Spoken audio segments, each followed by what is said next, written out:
practice, or authorizing torture, or so many other things, or even nuclear attacks. I mean, when you have a plan that says, well, we should actually attack this particular city and that particular city because therefore we'll be eliminating half of the population and the other half then will die off because of nuclear fallout, and yet to pretend that that doesn't have any ethical consequences is totally immoral. And that's what I find objectionable in all the plans that are created by RAND, but not only by RAND, by most think tanks. Because nowhere in the universe is there a moral compass. Is there someone somewhere saying that is just plain wrong, and that's not what this country is all about? And we, as advocates and as thinkers and as Americans, cannot stand for that. Nowhere in any of the plans do you ever find that. All you ever think of is utility. Will this give me the result that I want? Without thinking, is that the right thing to do? And that's what I find totally objectionable.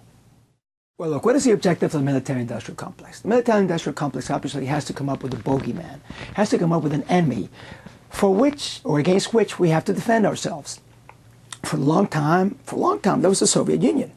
Then after that, it sort of like became, well, maybe China. And you can see that in the plans that RAND was coming up with.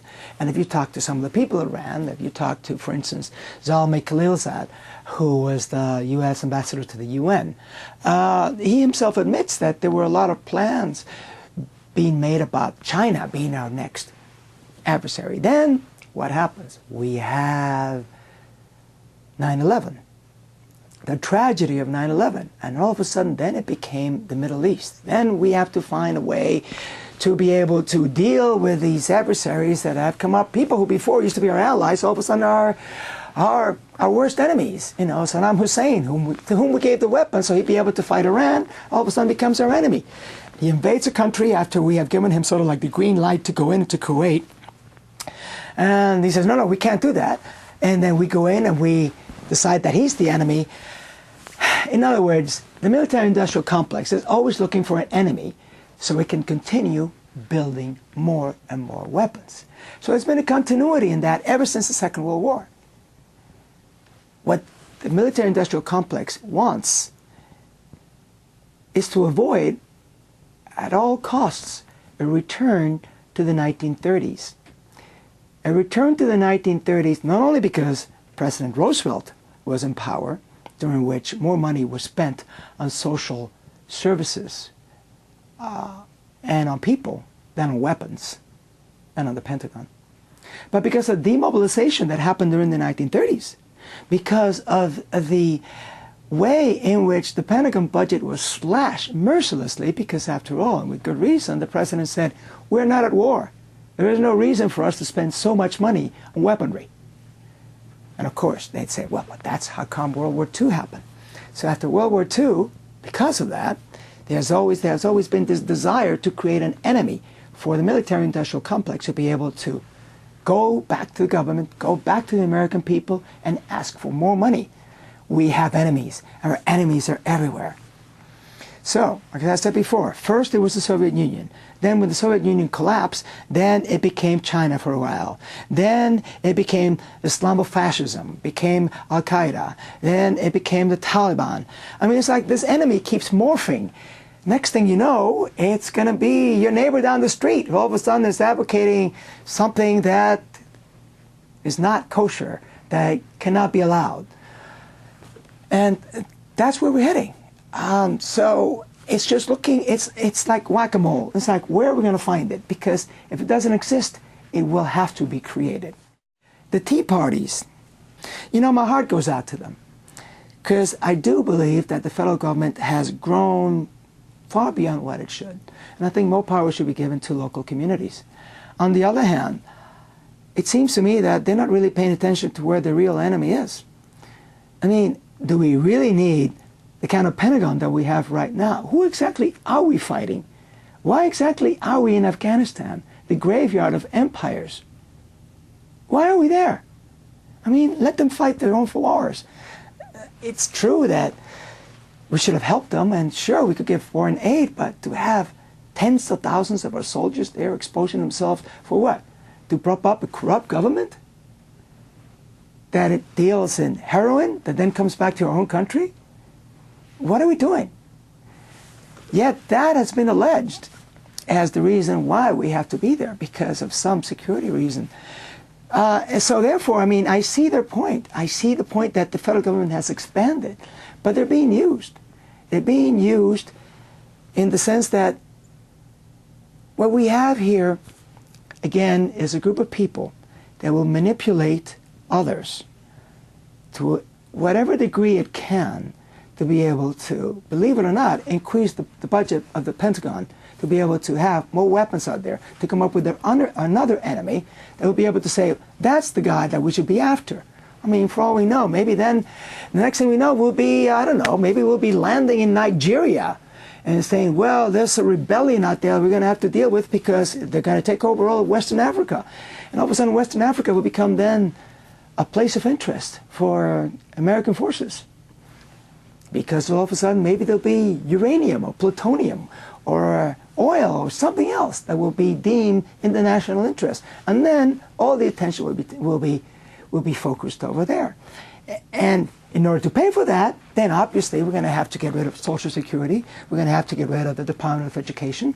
We're going to have to get rid of regulations, the safety net that was instituted to benefit the people of this country in the 1930s by President Roosevelt. Which to me personally, it makes no sense. So that's what I was talking about when I think that they're being misguided and they're being used. It's true that we have debt. It's true that we have to get rid of that debt. And it's true that things have to be cut back. But we also have to see where there are real interests lie and who is our real enemy. Sometimes I think that our real enemy is right here in this country. Well, RAND itself has been called a shadow government. I don't know if you're aware of that. But even back in the 1950s, because so many people went from RAND to the government back to RAND, back to the government, back and forth. It was a revolving door. RAND as a harbor and as the cradle of the military-industrial complex and as the birthplace of the technocratic elite that wants to run this country has been involved in the creation of a shadow government from the very beginning. There's no doubt about that. And it continues to be involved in that kind of thing. And, I mean, a number of these security clearances have been issued to people who have been with RAND in order, I mean, to this day, 50% of the work that RAND does is for the federal government. And a great deal of that is still classified, top secret. Matter of fact, you can't even talk about it because were we to talk about it, because of something called the Patriot Act, which I really appreciate the irony of that, would be put in jail for even mentioning it. So let me just say this to that.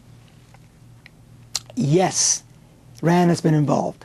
Yes, RAND scientists and researchers and ex-government officials who then become government officials and then become RAND researchers and scientists are involved. And yes, it continues.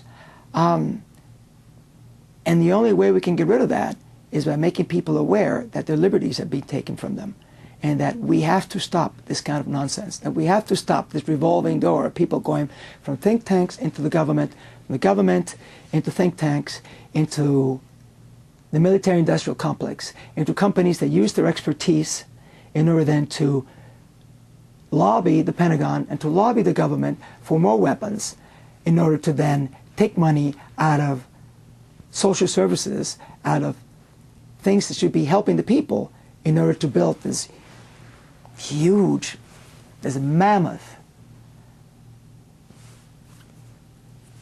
undertaking, which is actually sucking dry this country. We have to stop that. Andrew Marshall is the head of the Office of Net Assessment. Matter of fact, he's been there since the 1970s, and every president since then has confirmed him to that post. The man is 89 years old right now, and he's still at the head of that department. I do believe he's the oldest bureaucrat still in office. And he was one of the, I wouldn't say one of the founders, but certainly one of the original scientists affiliated with RAND. He was also a good friend with Albert Wohlstetter, who is very prominently mentioned in my book. After all, Wohlstetter was the guy who came up with the concept of second strike capability, who was feeding all the missile gap information to the Kennedy camp, who almost single-handedly was able to turn around détente in the 1970s and to, again, scare the American people into thinking that the Soviet Union was actually more powerful than it really was.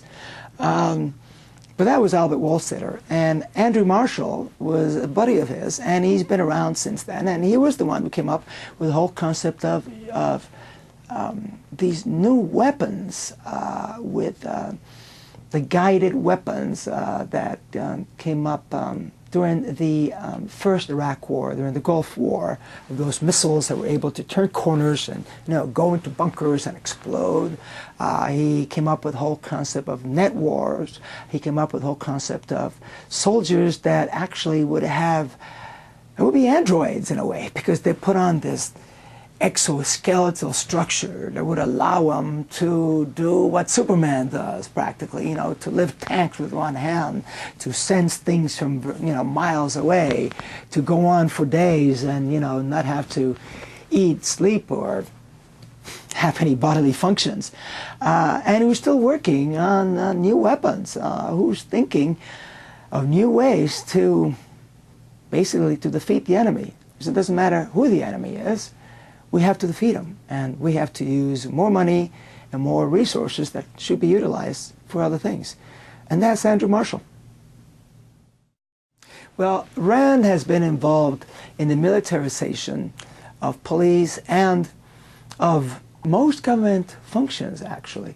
If by militarization you mean a structure whereby you have a command structure, where you have a central authority, and whereby you have experts who come in and determine what is to be done and what is the best way to handle things given a particular ideological perspective, yes, they've been involved. You've had it even with law enforcement. They came up with the whole concept of career criminals, with the whole concept of rational choice as the reason why criminals do things, why people get into crime, because they think that is the rational thing to do, which of course sociologists by now have discounted, but it doesn't matter. They've reshaped the whole discourse on how career criminals or how criminals behave. Yes, RAND was involved in that study, and they have been involved in reshaping the police throughout the country into the military because, again, of rational choice theory, which posits that self-interest is the driving force in all of human behavior. What I'm surprised is that, given all the bad economic news we've had over the past 2 years, that we really have not seen those riots. I was expecting them as well. I guess it just points to the patience of the American people and how, in a way, you really have to push us before we really start acting up like that. I don't think that they see the American people as the enemy per se. I think that the American people is seen by technocrats out of RAND and think tanks like it as the peons. The peons were to be told what to do and how to do it because, after all, they know better. They know what's better for you. Don't bother coming around with ideas of this is how we want to do things, this is how we've always done it, or local governments should decide this. No, no, no. We have come up with a plan, and this is the plan that you should follow. I mean, it's classical RAND, and it's been there since its creation because they are the technocrats, and technocrats will rule the world because they have reason on their side. RAND did not quite develop game theory, although its first and foremost advocate, von Neumann, worked at RAND for a number of years, and obviously John Nash, who's the most popular figure in game theory, also worked at RAND for a number of years.